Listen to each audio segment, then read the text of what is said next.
क्या आप कभी उस मोड़ से गुजरे हैं जहां सबने कह दिया हो कि तू कुछ नहीं कर पाएगा? यह कहानी है एक ऐसे ही लड़के की। वो लड़का जो हारते हारते जीत गया, सुरेंद्र धुर्वे की कहानी। मध्य प्रदेश के डिंडोरी जिले की लाल मिट्टी में बसा एक छोटा सा गांव कोलमटोला। वहीं की टूटी फूटी झोपड़ी में रहता था सुरेंद्र धुर्वे, एक 17 साल का लड़का जिसकी आंखों में सपने थे और पैरों में चप्पल भी नहीं। उसके पिता धर्म सिंह धुर्वे एक मामूली बढ़ई थे। दिन भर जंगल से लकड़ी काटते, फर्नीचर बनाते और शाम को थके हुए घर लौटते। बेटा, ज्यादा मत सोच, खेत ही तोतापारा वाले चौधरी जी को गिरवी पड़ा है, पढ़ाई के लिए पैसे कहां से लाऊं? धर्म सिंह अक्सर यही कहते, लेकिन सुरेंद्र चुप रहता। वो जानता था किस्मत खुद नहीं बदलती, बदलनी पड़ती है। सरकारी स्कूल में सुरेंद्र एक होशियार छात्र था, लेकिन उसके कपड़े पुराने थे, जूते फटे हुए। क्लास में कई बच्चे हंसते, अबे ये इंजीनियर बनेगा, पहले साबुन से नहाना सीख ले। एक दिन स्कूल के बाद उसने मां से कहा, मां, मैं कुछ बड़ा करना चाहता हूं, मैं हार नहीं मानूंगा। मां ने थाली में रोटी रखते हुए मुस्कुराकर सिर सहलाया, हमारे पास कुछ नहीं बेटा, मगर तेरा हौसला ही हमारी दौलत है। 10वीं में सुरेंद्र ने 93% अंक प्राप्त किए। गांव भर में उसकी चर्चा हुई। शिक्षक ठाकुर सर ने उसे बुलाया और कहा, तू आगे पढ़ सकता है सुरेंद्र, नगर में एक बड़ा कॉलेज है, डिंडोरी गवर्नमेंट मॉडल स्कूल, लेकिन उसकी फीस। सुरेंद्र की आंखों में चिंता थी। सर, हमारे घर में आटा खरीदने के पैसे भी कभी नहीं होते। सर ने कहा, स्कॉलरशिप के लिए आवेदन कर, एक परीक्षा होती है, अवसर योजना, उसमें जीत हासिल कर। सुरेंद्र के पास न किताबें थीं न कोचिंग, लेकिन उसके पास था जिद। सुरेंद्र दिन में गांव में ईंटें ढोता, ट्रैक्टर में मजदूरी करता और रात को लालटेन के नीचे पढ़ाई करता। मां कई बार कहती, बेटा रुक जा, तू थक जाएगा। वो मुस्कुरा कर कहता, अभी नहीं मां, हारने के लिए नहीं जन्मा हूं। परीक्षा का दिन आया।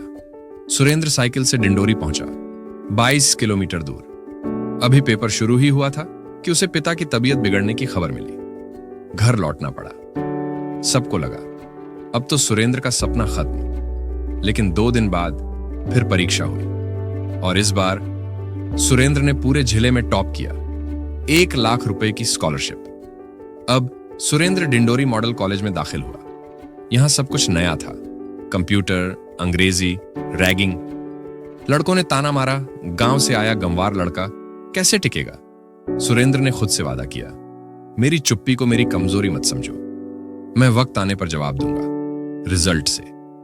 एक दिन धर्म सिंह पेड़ से गिर गए, रीढ़ की हड्डी में चोट आई। अब परिवार की जिम्मेदारी सुरेंद्र के कंधों पर थी। उसने कॉलेज के बाद एक मेडिकल स्टोर पर नौकरी शुरू की। रात के 11 बजे तक काम करता, फिर किताबें लेकर छत पर पढ़ता। थकता था, लेकिन हर सुबह सूरज के साथ फिर उठ खड़ा होता। तीसरे साल में परीक्षा में सुरेंद्र फेल हो गया। पहली बार जिंदगी में उसके आंसू छलक पड़े। शिक्षकों ने कहा, हमें तुमसे उम्मीद थी, तुम भी बाकियों जैसे निकले। पर मां ने कहा, एक परीक्षा हारने से जिंदगी की जंग नहीं हारते बेटा। सुरेंद्र ने फिर से किताबें उठाई। इस बार सुरेंद्र ने सिर्फ पास होने के लिए नहीं, जीतने के लिए पढ़ा। कोडिंग सीखी, पुराने मोबाइल से प्रैक्टिस की, यूट्यूब से गेट की तैयारी शुरू की, ऑनलाइन सर्टिफिकेट कोर्सेज किए। वो जानता था अब उसे नौकरी चाहिए, सिर्फ डिग्री नहीं। कॉलेज का प्लेसमेंट डे आया। TCS, इन्फोसिस, विप्रो, सभी कंपनियां आईं। सुरेंद्र ने इंटरव्यू में कहा, मैं किताबों से नहीं, जिंदगी से सीखा हूं। सभी हैरान थे, इतना विनम्र पर आत्मविश्वासी। 3 कंपनियों से ऑफर आया, पर एक और सरप्राइज था। गूगल इंडिया ने ऑफ कैंपस इंटरव्यू के लिए बुलाया। HR ने पूछा, Why should we hire you? Surendra ने जवाब दिया, Because I've already survived the toughest test, life itself. 10 दिन बाद मेल आया, Selected for Google India, Bangalore. Surendra पहली सैलरी लेकर घर लौटा। मां के हाथ में सोने की चूड़ी पहनाई। पिता को झोपड़ी की जगह पक्के घर का वादा किया। अब वही लोग जो कहते थे तू कुछ नहीं कर पाएगा, अब गर्व से कहते, सुरेंद्र धुर्वे डिंडोरी का नाम रोशन कर रहा है। कभी मत मानो हार, चाहे हालात जितने भी कठिन हो, क्योंकि जो लड़का हारते हारते जीत गया वो सुरेंद्र ही नहीं, तुम भी हो सकते हो, तुम भी हो सकते हो।